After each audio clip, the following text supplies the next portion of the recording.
সত্য সহায় হোক সর্বজীবে, শান্তি প্রতিষ্ঠিত হোক সর্বজীবে।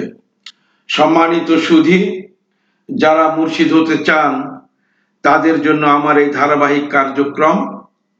আমরা পাঠ শিক্ষা নিচ্ছি আদ-দুরুসুল আরাবিয়্যাহ ইবতেদাই দ্বিতীয় শ্রেণীর পাঠ্য বই থেকে, যেটা মাদ্রাসা বোর্ড কর্তৃক প্রণীত। তো আসুন আমরা সরাসরি পাঠে চলে যাই।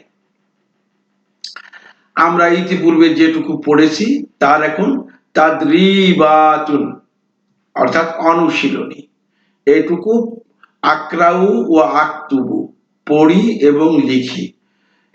এখানে যেটুকু আছে এটুকু পড়তে হবে এবং লিখতে হবে।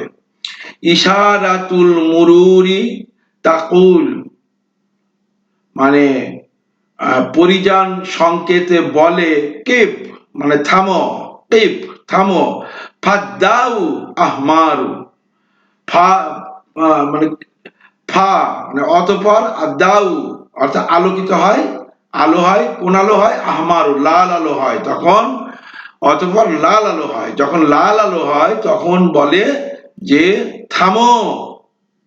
আর ইশারাতুল মুরুরি তাকুল অর্থাৎ পরিযান সংকেতে বলে ইন্তাজির মানে অপেক্ষা করো। ইন্তাজির মানে অপেক্ষা। ফাদ্দাউ আসফার, অতঃপর আলো হয়, হলুদ আলো হয়। অতঃপর হলুদ আলো হয়। হলুদ আলো হলে তখন বলে ইন্তাজির অপেক্ষা করো। ইশারাতুল মুরুরি তাকুল অর্থাৎ পরিযান সংকেতে বলে সির মানে চলো। ফাদ্দাউ আখদার, অতঃপর সবুজ বাতি বা সবুজ আলোয় আলোকিত হয়। তো এটা এই পর্যন্তই আপনাদের। এখন কবিতাটি মুখস্থ করি ও লিখি। আহফাজু নাশিদা সুম্মা আক্তুবু, অর্থাৎ কবিতাটি মুখস্থ করি এবং লিখি। এরপরে আমরা আরেকটু পাঠ আছে, মানে আরেকটি হলো পাঠ আমরা করব। আদ-দারসুস সাবিয়া আশারা অর্থাৎ সপ্তদশ পাঠ বা 17তম পাঠ। আদ-দারসুস সাবিয়া আশারা 17তম পাঠ। তো আমরা 17তম পাঠ এখন করব, অধ্যয়ন করব।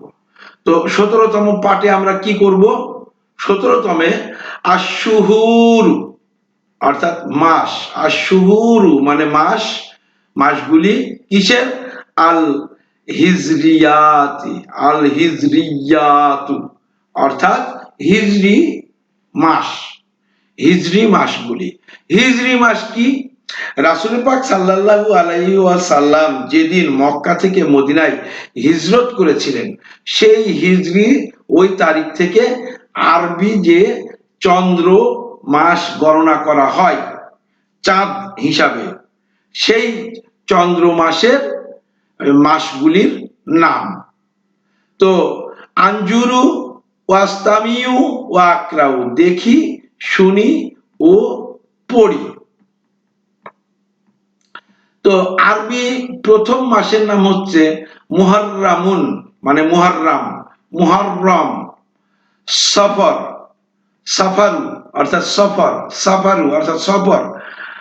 রাবিউল আউয়াল, রাবিউল আউয়াল মানে রবিউল আউয়াল, রাবিউল আউয়াল মানে রবিউল আউয়াল।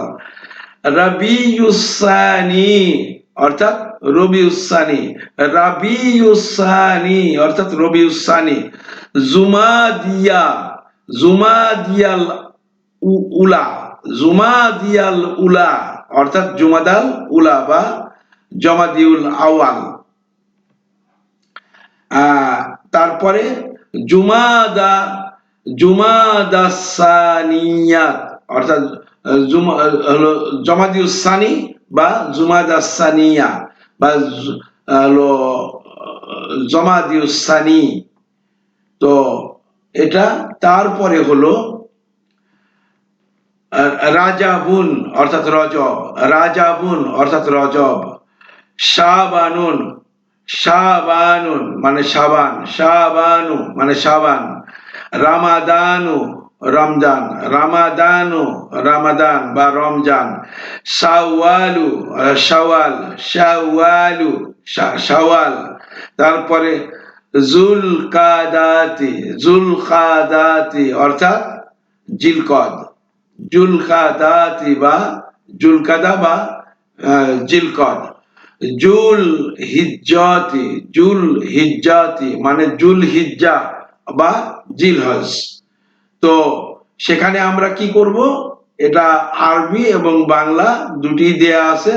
তাহলে মুহররম, সফর, রবিউল আউয়াল, রবিউস সানি, জমাদিউল আউয়াল, জমাদিউস সানি, তারপরে হচ্ছে সফর, তারপর হচ্ছে রজব, রজব, শাবান, রমাদান, শাওয়াল, জিলকদ এবং জিলহজ। তাহলে আমরা কি পাইলাম? মুহররম, সফর, রবিউল আউয়াল, রবিউস সানি, জমাদিউল আউয়াল, জমাদিউস সানি, রজব, শাবান, রমাদান বা রমজান, শাওয়াল, জিলকদ এবং জিলহজ। এই হলো 12টি মাস, আরবি মাস 12টি। আপনারা আশা করি এই 12টি আরবি মাসের নাম মুখস্থ করে নেবেন। আজকের পাঠ এ পর্যন্তই। আশা করি পূর্বের পাঠ আপনারা সুন্দরভাবে মুখস্থ করেছেন এবং আগামীতেও পাঠগুলি মুখস্থ করবেন এই প্রত্যাশা রেখে এখনকার মতো এখানেই শেষ করছি। সকলের উপরে শান্তি প্রতিষ্ঠিত হোক, সত্য সহায় হোক সর্বজীবে।